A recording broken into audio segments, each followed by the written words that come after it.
वृंदावन से हैं वो लोग। क्योंकि आप बताए नहीं कि संतों का कोई घर नहीं होता है। हाँ नहीं, निवास वो वृंदावन में धामों में करते हैं, जैसे घर नहीं होते उनकी, ये सत्य है। निवास स्थान होता ही है, उनका आश्रम होते हैं, वो धाम में होते हैं। जी जी। बहता पानी रमता जोगी, हाँ रमता जोगी बहता पानी, है ना। तो एक श्लोक जो सार्थक होता है, अयम निज परोवेति गणना लघुचेत सामुदार चैता नाम तू वसुधैव कुटुम्बकम। तो नमस्कार दोस्तों, इस समय हम आचार्य शिविर में हैं। यहाँ पर बहुत से साधु संत महात्मा लोग दर्शन के लिए आए हैं। ये महात्मा लोग कहाँ से हैं हमें मुझे कुछ भी नहीं पता है। अब यही महात्मा लोग आपको बताने वाले हैं। जी हाँ महात्मा जी, प्रणाम। प्रणाम जी। जी आप लोग कहाँ से हैं?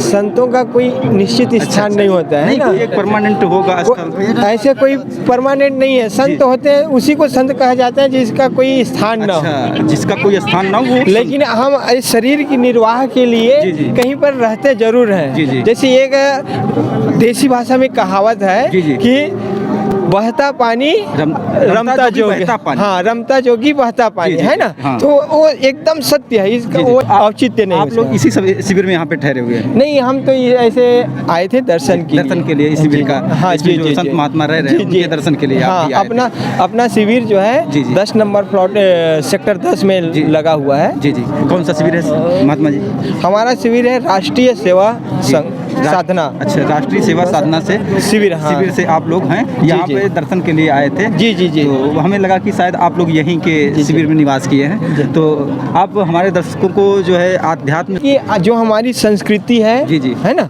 उन संस्कृति के जब हम केवल सुन करके कुछ नहीं होता है। मैं यहाँ पर कुछ बोल दूँ, कोई आपके दर्शक सुन ले, इतने मात्र से नहीं है। जो हमारी संस्कृति है, उन संस्कृति को जब हम अपने जीवन में आत्मसात करते हैं, उनको हम अपने जीवन में आचरण में उतारते हैं, तब वो कहीं जाकर की वो बात होती है। बाकी तो आप वीडियो बना देंगे, वहाँ बहुत सारे लोग देख भी लेंगे, इससे कुछ नहीं होने वाला है। जो भी हमारे शास्त्रों में हमारे जो संस्कार, हमारी परंपरा है, जो हम माता पिता की सेवा करें, है ना, बड़ों की आदर करें, गुरुओं के सम्मान करें, संस्कृति में जो बताई गई है उसका आचरण करें।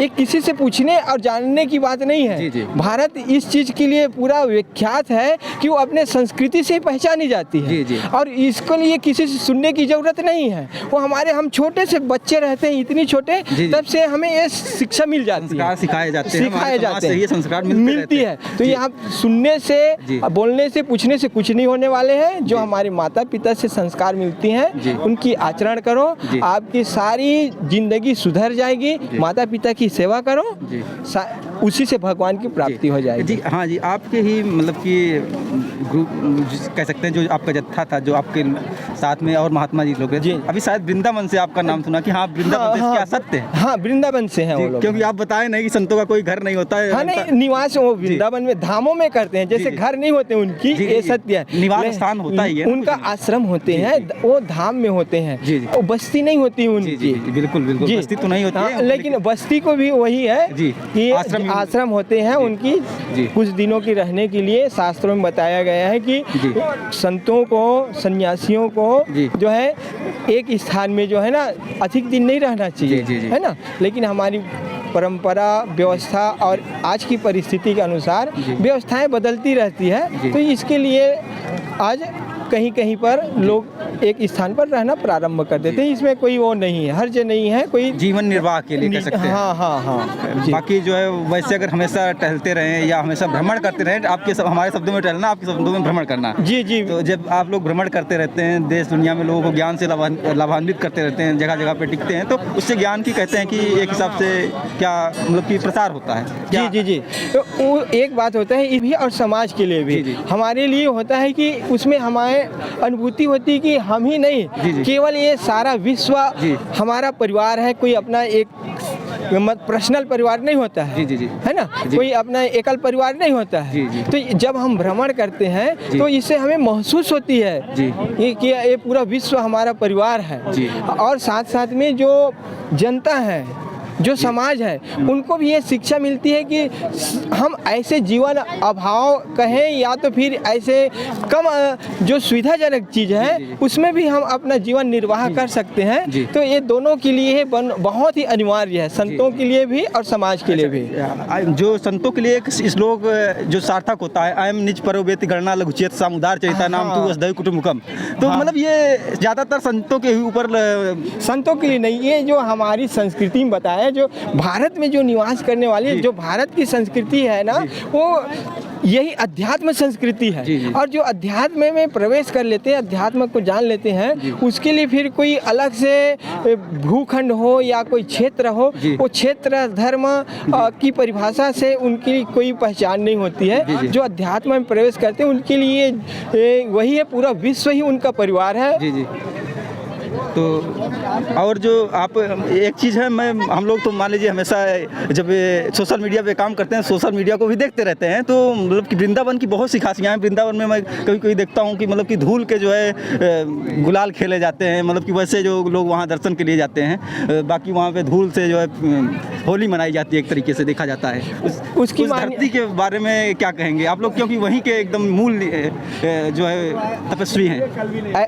ऐसा चीज़ है कि जैसे कि हम जिनको भगवान मानते हैं, जिन पर श्रद्धा होती है, जैसे कि कण कण में भगवान, कण कण में भगवान की बात अलग है, वो तो है ही है, लेकिन जिस पर हमारी श्रद्धा होती है उनकी चरण रज हमें मिल जाती है, तो हम अपने आप को धन्य मानते हैं। तो वहाँ पर वृंदावन में भगवान श्री कृष्ण बचपन से लेकर के वहाँ खेले हैं, वहाँ की मिट्टी में लौटे हैं। तो हमारी यही मान्यता है कि उस परमात्मा जिस मिट्टी में लौटे हैं, जिस मिट्टी को उन्होंने खाया है, उस मिट्टी का रज हम पर लग जाए तो हम जो है उसकी प्राप्ति हमें हो जाए। हाँ, इसी मान्यता के हिसाब से है हमारे भारतवासी और जितने भी परमात्मा में आस्था रखने वाले हैं, वो सब वृंदावन में, गोकुल में, मथुरा में जाकर के अपने जीवन को धन्य बनाते हैं और मानते हैं। उसी प्रकार सभी भारतवासी को और प्रत्येक मानव को इस जो भारतीय संस्कृति है उन्हीं का अनुकरण करना चाहिए, अनुसरण करना चाहिए, आचरण करना चाहिए। और मुख्य बात है कि ये जो पर्व है हमारी,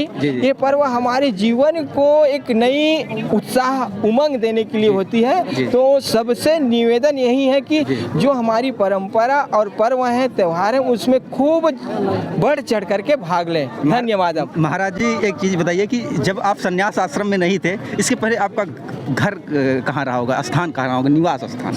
ये देखिए, पहले अब नहीं और अब नहीं होता है। जब पहले थे, जो पहले थे, अब है तो अब है, ठीक है। तो इसके विषय में कोई अधिक जानने की जरूरत नहीं है। चलिए ठीक है, प्रणाम। प्रणाम।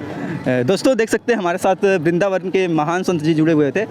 यहीं पे हम टहल रहे थे तो उनसे हमने बात करने का प्रयास किया, काफ़ी कुछ ज्ञान का वर्धन करने का आप लोगों का प्रयास किया। देख सकते हैं यहाँ पर आप लोगों को क्या लगा इस वीडियो के बारे में, संत महात्मा जी के बारे में। उन्होंने अपना परिचय तो बिल्कुल नहीं बताया, वो यही बताया कि वो वृंदावन से थे। बाकी मैं इस वीडियो को यहीं पर रोकता हूँ। दोस्तों आपको क्या लगता है वीडियो के बारे में, आप कमेंट जरूर कीजिएगा। जय हिंद दोस्तों।